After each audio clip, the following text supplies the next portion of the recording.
Bonjour et bienvenue dans ce podcast. Charles Baudelaire et les fleurs du mal. Lorsqu'on parle du mouvement symboliste, il est pratiquement impossible de ne pas évoquer Baudelaire ni les fleurs du mal.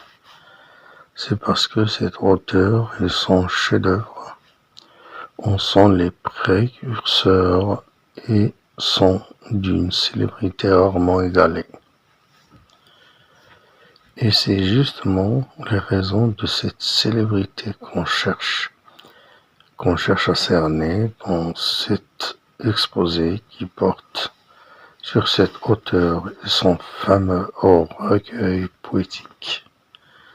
Pour y parvenir, nous adopterons le plan suivant. La biographie de Baudelaire sera passée en revue dans un premier temps de ses 20 premières années suivant sa naissance à ses 20 dernières avant son décès.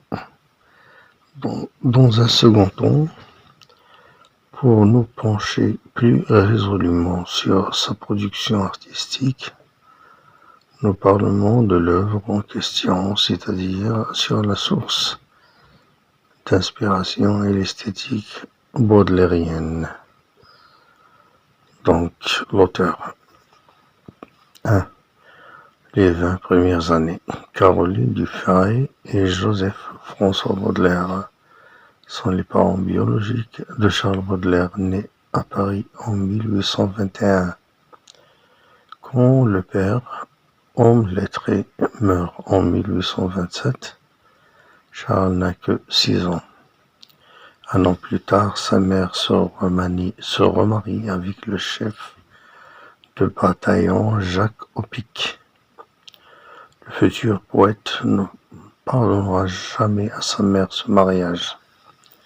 C'est pourquoi l'officier Opic, devenu plus tard ambassadeur, incarne à ses yeux tout ce qui fait obstacle à ce qu'il aime, sa mère, la poésie, le rêve et la vie. En classe de seconde, il obtient le 2e prix de vers latin au concours général. Renvoyé au lycée Louis-le-Grand en avril 1839 pour une petite faute, une peccadille. Baudelaire mène une vie en opposition aux valeurs bourgeoises incarnées par sa mère et son beau-père. Il est reçu in extremis au bac, qu'il passe au lycée Saint-Louis en fin d'année, jugeant la vie de son beau-fils scandaleuse.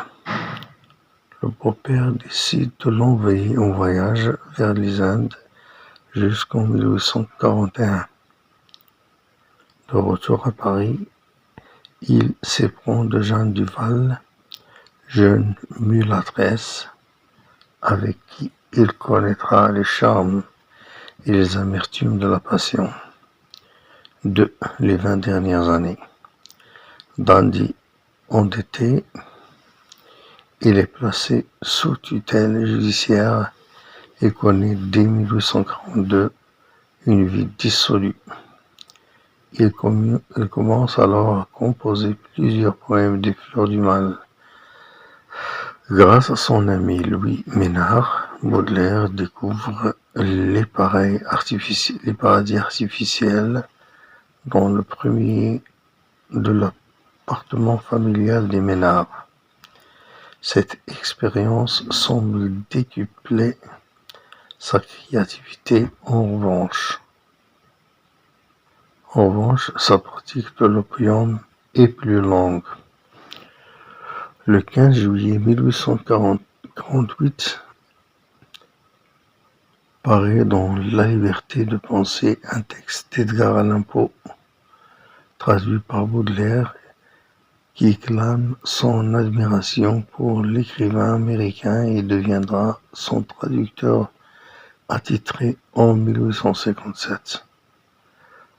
Moins de 2 mois après sa parution, le recueil Les fleurs du mal est censuré, poursuivi pour offense à la morale religieuse et outrage à la morale publique et aux bonnes mœurs.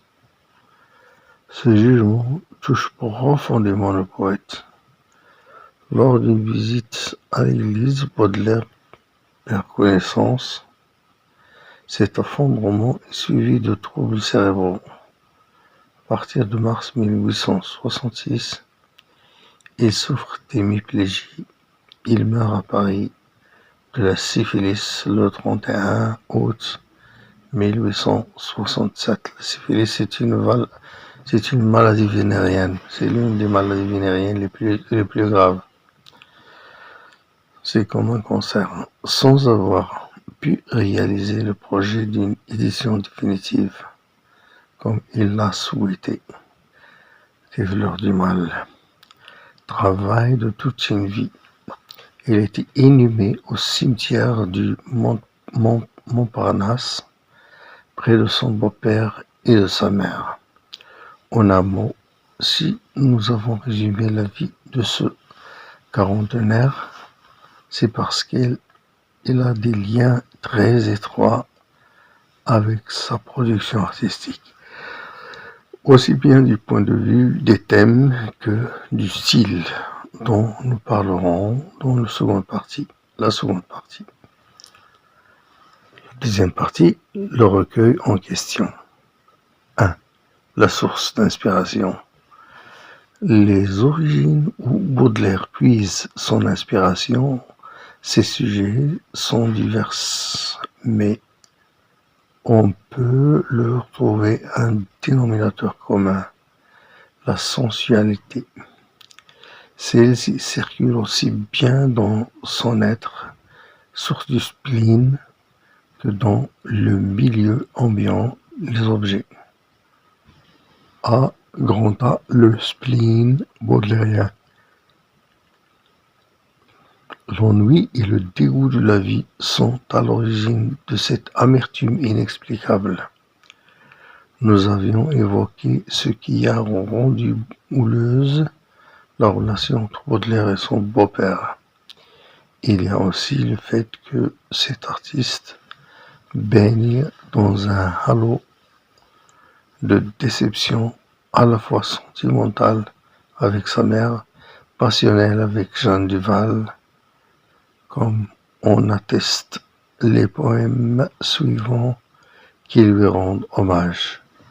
Le balcon, parfum exotique, la chevelure, le serpent qui danse, un charogne, une charogne, duellum, le lethe, remords posthume, et herméneutique avec son sort de poète maudit. Le commun des mortels déprouve ce sentiment universel, mais chez Baudelaire, elle est plus accrue comme il le manifeste dans la chevelure, une charogne, l'albatros. C'est probablement pour cette raison qu'elle demeure jusqu'à présent insaisissable dans son idéal ou inclassable dans les courants littéraires en voyage au XIXe siècle. Si certains le considèrent comme partisan actif du romantisme, d'autres l'aiment pour son penchant parnassien mesuré, d'autres encore pour son lyrisme proche du romantisme, ou encore pour son réalisme exacerbé. B. Les objets. Le réel qui environne l'humanité est peuplé de signes qui nous parlent dans un langage codé, mais hélas, inaudible, imperceptible pour le commun des mortels. Seul un œil averti, un esprit observateur, une attention particulière portée sur les objets En un mot, un illuminé comme l'artiste, le poète, est capable d'en comprendre le sens profond sous la structure de surface. Les symbolistes sont alors absolument convaincus que le rôle de l'artiste consiste à découvrir au sens propre comme au figuré, au grand bonheur des hommes, le sens caché des objets qui nous entourent pour représenter les lignes arrière, montrer les arbres que cache la forêt. C'est aussi pour toutes ces raisons que Baudelaire disait dans un de ses poèmes des Fleurs du Mal, intitulé Correspondance, la nature est un temple où de vivants piliers laissent parfois sortir de confuses paroles. L'homme y passe à travers des forêts de symboles. Oui, l'observe avec des regards familiers. Qui l'observe avec des regards familiers? En un mot, Charles Baudelaire s'inspire des objets qui nous environnent et leur fait posséder un sens profond, suave et exquis pour offrir à l'entendement des hommes de beaux poèmes qui demeurent comme des trésors pour l'éternité. De esthétique du recueil. Le recueil est resté étonnamment moderne parce que ce que Baudelaire ausculte, c'est certes en rapport avec sa vie, son idéal, son penchant, sa sensibilité, mais c'est pareillement la vie des uns et des autres. Contenu même dans nos rêves les plus fous, et pour y parvenir, il a adopté un style qui s'en rapproche de très près. À travers son art de la provocation et l'usage qu'il fait des figures de substitution. L'art de la provocation. Si les Fleurs du Mal ont été partiellement censurées, c'est sans nul doute à cause de la publication de poèmes immoraux. Elle a fait l'objet de critiques car certains qualifiaient Baudelaire qui s'adonnait à cette forme de littérature comme un écrivain qui encourage la jeunesse au vice, drogue, sexualité, fugue, déviance, alcoolisme, dont il vante très souvent les mérites. Pour preuve, si nous interprétons littéralement le titre du recueil poétique de Baudelaire, Les Fleurs du Mal, on perçoit la cohabitation entre le bien fleur et le mal du mal.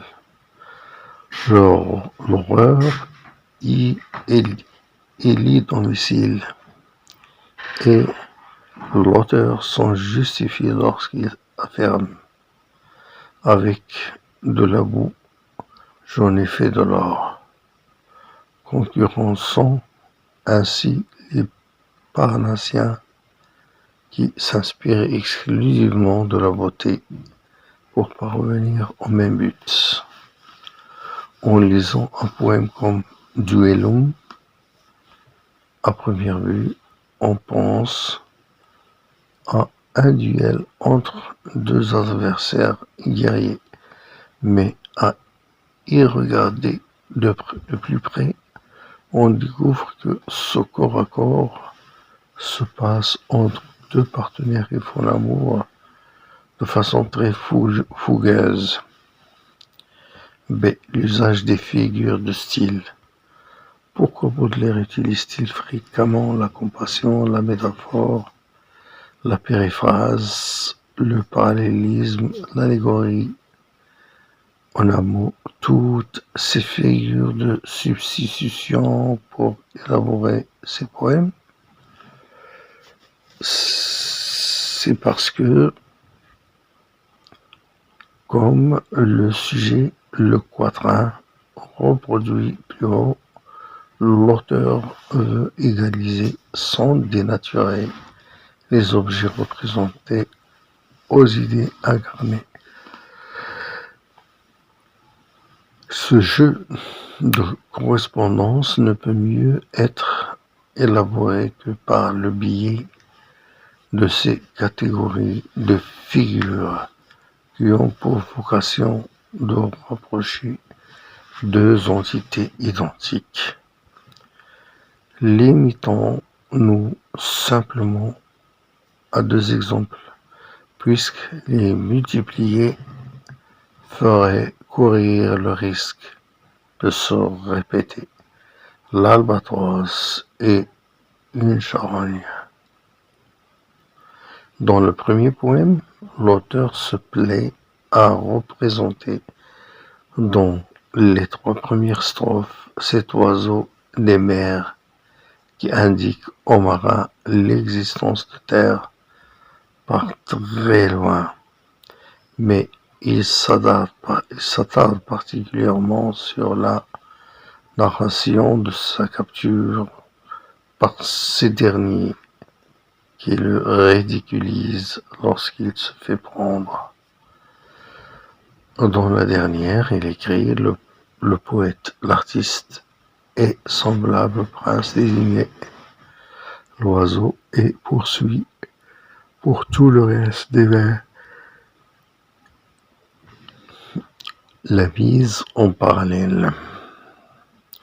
Dans le second poème, il décrit longuement une charogne croisée en chemin et finit par la comparer ainsi à sa bien-aimée avec qui il se promenait. Et pourtant, vous serez semblable à cette ordure. Drôle de déclaration d'amour. En tout cas, il est ainsi dans presque tous les poèmes. La mise en relation entre l'objet et l'idée est parfois même plus subtile, plus érotique. Conclusion. En définitive, l'analyse de la vie de Baudelaire et de son chef-d'œuvre, aussi superficielle soit-elle, a permis de nous faire une petite idée non seulement sur le rapport souvent ombilical qui lie un auteur à sa création artistique, mais également sur le symbolisme qui est un courant artistique majeur durant la seconde moitié du XIXe siècle. Pour preuve, n'est-ce pas, ce même symbolisme qui se prolongera jusqu'au siècle suivant pour devenir le surréalisme. Ok. Je viens de finir cet exposé. C'est un très bon exposé sur un des grands poètes français qui s'appelle Charles Baudelaire. Les fleurs du mal, c'est son recueil poétique.